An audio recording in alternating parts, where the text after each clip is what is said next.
Sushil Babu, if you don't mind, मैं आपका उम्र, अपना बॉयसটা জানতে পারি, এজটা জানতে পারি? 55 plus you. I'm not a child. I'm born 68. That's what I'm going to say. 55 years old আপনার। আর রজত বাবু, you must be 60 plus, I think. 60, at least 60. I've touched 60. Senior 55 এবং 60 years old মানুষজন, सुशील बाबू, आप लोग बच्चे नहीं हैं। आप लोग प्लेकार्ड लेके स्टूडेंट की तरह आप लोग वहां पे क्यों गए थे? ये मेरा फिर से सवाल है। আপনারা আমি জবাব দিচ্ছি ওনার জবাবটা আমি দিচ্ছি। আচ্ছা, সুশীল বাবু, আপনাকে থোড়া ইন্টারাপ্ট कर रहा हूं। রজত বাবু, আমি জবাবটা ওনার হয়ে দিচ্ছি। উনি যা বলেছেন, আমি এখনো কমপ্লিটলি, আমি সুশীল বাবুকে বেশি দিন চিনি না, 2-4 দিন ফোনে আলাপ হয়েছে। এখন উনি একজন কোয়ালিফাইড লোক, আমিও ডিসকোয়ালিফাইড নই, আমিও কোয়ালিফাইড লোক। আমি এনএইচএস এ কাজ করেছি, সবচেয়ে সেনসিটিভ জায়গা। একটা ডাক্তার হয়ে ইংল্যান্ডে একটা রোগীর সঙ্গে হ্যান্ডশেক করার আগে 100টা পরীক্ষা দিতে হয়। আমরা সেই ডিসিপ্লিনটাকে মানে একদম কি বলবো ইমবাইব করেছি। আমরা গাড়ি চালানো থেকে ডিসিপ্লিন আমরা পদে পদে মানি। সো আমরা কোনো বদতামিজি করি, তাহলে মিথ্যা কথাটা শুনে যেতে হয়।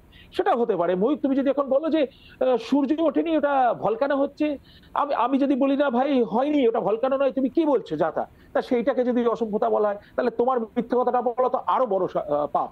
সুশীল বাবু কোনো মিথ্যা কথা বলেনি। হ্যাঁ, ইউ ওয়াজ ভোকাল, একটু ফার্মলি বলেছেন। আমি বলছি রিওয়াইন্ড করে দিলে ওই ভদ্রলোক আবার ওইভাবেই বলবেন, আমিও তাই বলবো। আমি পোস্টার লিখে নিয়ে গেছি, কারণ আমাদের তো ঢুকতেই দেওয়া হচ্ছিল না। নানা রকম পারিষদরা ঘিরে রেখেছে, তাদের সব নিয়ম করেছে, সাহেবদের মাথায় টুপি পরিয়েছে, তারা জানেই না।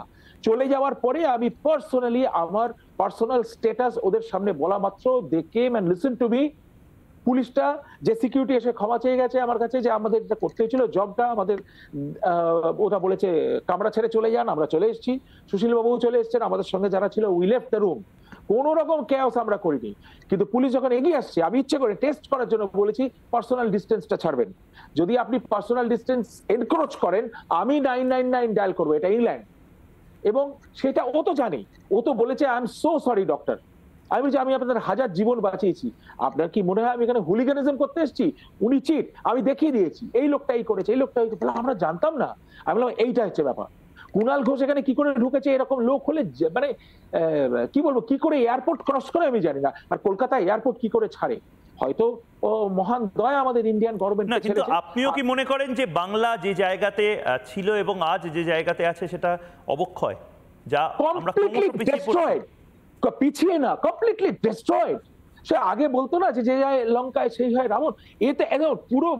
তবু শুনেছি সোনার লঙ্কা ছিল, সেখানে বিনা দিয়ে রাবণ শিব মন্ত্র সাধনা করতেন। এ কি করেছে আমাদের দেশের? কেউ কাউকে মানে না, শুধু পুলিশ। এবং আজকে সকালে আমার স্ত্রী আপসেট হয়েছেন, আমি অন রেকর্ড রিপাবলিক টিভিকে বলে রাখছি। আমার মা বৃদ্ধা, 80 বছর বয়স তার, তিনি বিছানা থেকে উঠতে পারেন না।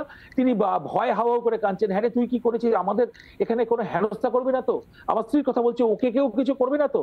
আমি বললাম মা কোনো অসুবিধা নেই। এবং আপনি ভাবতে পারবেন না শুভেন্দু বাবু কি হেল্পফুল। হি কল মি আপ, 8 ঘন্টা কথা হয়েছে শুভেন্দু অধিকারীর সঙ্গে।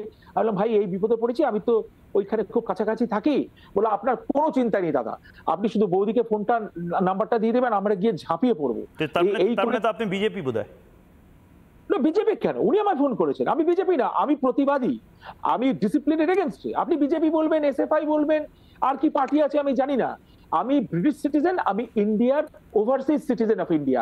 জননী, জন্মভূমি, মাতৃভূমি আমার কাছে প্রথম প্রায়োরিটি। আমার দাদু স্বাধীনতা সংগ্রামী ছিলেন, সর্বস্ব দিয়ে দিয়েছিলেন নেতাজি সুভাষের নামে। আমার সেরকম কিছু দেবার নেই, কিন্তু আমি এইটুকু জাস্টিস অভয়ের নামে অন্তত দেখে যাব। আর মিথ্যে কথা বলাটা, হাজার হাজার লোক আসছে, ওই করছে কোথায়, ধুধু করছে ঘরের মাঠে, শুধু ঢপের খারাপ কথা বলে, ঢপ চপ আর ওই কেওড়াতলা চুল্লিটা চালু আছে, আর মাঝে মাঝে দেখবেন Swiggy. What else have you got? Complete destruction of RG Kar, NRS medical college, যেখানে আমরা শিখতাম।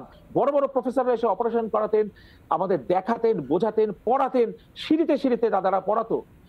কমপ্লিটলি গন, ডিস্ট্রয় করে দিয়েছে আজকে।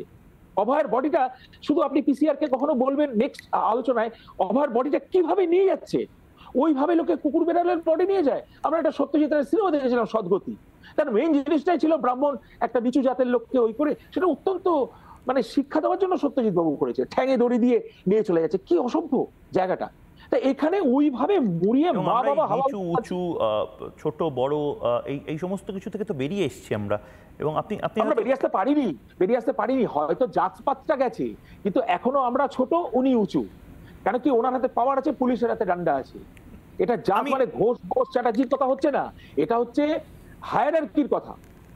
একবার একটা ব্রিটিশের লোক আমাকে বলেছিল যে আপনাদের ওখানে কাস্ট সিস্টেম চলে, তাহলে আপনাদের এখানেও চলে, ডিফারেন্ট ওয়েতে। বলে how come we have caste system? আমি বললাম অফকোর্স, আপনি জানতে একটু রানী, তখন রানীমা বেঁচে, আপনি রানীর সঙ্গে এক কাপ চা খেয়ে আসুন, একটু হাত মিলে আসুন। বলে আমাকে তো কাস্টে ঢুকতে দেবে না। আমি বললাম ওইটাই হচ্ছে কাস্ট সিস্টেম। এবং কাস্ট সিস্টেম সেটা বুঝতে হবে। এই যে তকমা লাগানো ছোট জাত বড় জাত, এটা এইটাই তো। আমি রজতবাবু আপনাকে একটু থামাবো। মমতা বন্দ্যোপাধ্যায়কে যে বিক্ষোভ দেখানো হয়েছে হিন্দুদের নিয়ে, মমতা বন্দ্যোপাধ্যায় তার উত্তরে বলেছেন যে আমি সব ধর্ম বর্ণের জন্য। মমতা বন্দ্যোপাধ্যায়ের ওই অংশটি একবার আমি শোনাবো, এবং তারপর মমতা বন্দ্যোপাধ্যায় বিভিন্ন সময় এই হিন্দুদেরকে কোনো না কোনোভাবে অপমান করেছেন বলে অভিযোগ ওঠে। তার একটা বাইট বেল শোনাবো, শুনি একবার। Everywhere, this is their habit. They cannot change their habit. This is their habit everywhere. Wherever I go, I am for all. I am for all. I am for Hindu, Muslim, Sikh, Isai. I am for all. I am for all. I am for unity. You people are not. Don't mention only one caste. Mention all the castes together. Maha Kumbh আমি নাইবা বললাম, ওটা এখন মৃত্যু কুম্ভ হয়ে গেছে, মৃত্যু কূপের মতো।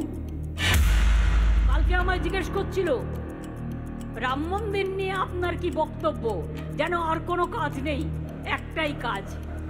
আপনারা কোর্টের আন্ডারে করছেন, ইলেকশনের আগে একটা গিমিক শো করবেন বলে। আমার কোনো আপত্তি নেই তো। যে মমতা বন্দ্যোপাধ্যায়, আপনার কি মনে হয় যে শিক্ষিত বাঙালি হিন্দু যারা রয়েছেন তাদেরকেও প্রোটেকশন দিতে পারছেন না? তাদের মেরে তাড়িয়ে দিয়েছেন। আমার মতো লোক থাকলে মমতা ব্যানার্জির অসুবিধা। ও বাচ্চা কতগুলো ছেলে, কিঞ্জল, অনিকে, তোদের মাথায় টুপি পরিয়ে ভয় দেখিয়ে পুলিশ দিয়ে ওই পান্থ কালকে ছিল। আমি সিরিয়াসলি বলছি, আমার সঙ্গে যদি একটা ডেডিকেটেড ক্যামেরাম্যান থাকতো আমি পান্থকেও ধরতাম। ওই পান্থ না কি আপনার ভদ্রলোক, ওনার মানে শেম টু হিজ এডুকেশন। এবং অনেক শিক্ষিত লোক ছিলেন, আমি তাদের নামটা এক্ষুনি করছি না, আমি তাদের পার্সোনালি টেক্সট করেছি, দু একজনকে আমি চিনি। আমি সৌরভ বাবুকেও টেক্সট করেছি, আমি জানি না উনি দেখেছেন কিনা, এককালে আমার সঙ্গে যোগাযোগ ছিল, এখন উনি না চেনার ভান করেন। অবভিয়াসলি আমি একটু শক্ত কথা বলে থাকি। আমি লিখেছি টেক্সট এবং সে দেখেছে প্ল্যাকার্ডটা, যে আপনারা একটু ভেবে দেখুন, এই সেন্ট জেভিয়ার্সের এডুকেশন, ইন্ডিয়ার হয়েছে achievement, captainship, all is gone. You look like a villain. You are trying to steal 300 acres of whose land? 1 টাকায় আপনি কি ভিখিরি যে 1 টাকায় একটা জমি পেয়ে নাচতে নাচতে? আমি তো নেবো না। আমাকে ময়ূক তুমি যদি বলে যে স্টুডিওটা নিন রজত দা, 1 টাকা আমি নেবো না। কেন আমি নেবো হাত পেতে? আমি অর্জন করে পয়সা নেবো। আর ওর তো এমনিই রয়েছে, things are flowing. He is well known all over the world, cricket world at least. নানা ধরনের কন্টেন্ট দেখার জন্য লাইক করুন, শেয়ার করুন আমাদের ফেসবুক পেজ, সাবস্ক্রাইব করুন আমাদের ইউটিউব চ্যানেল। পাশাপাশি অন্যান্য ব্রেকিং নিউজের জন্য অবশ্যই চোখ রাখুন রিপাবলিক বাংলায়।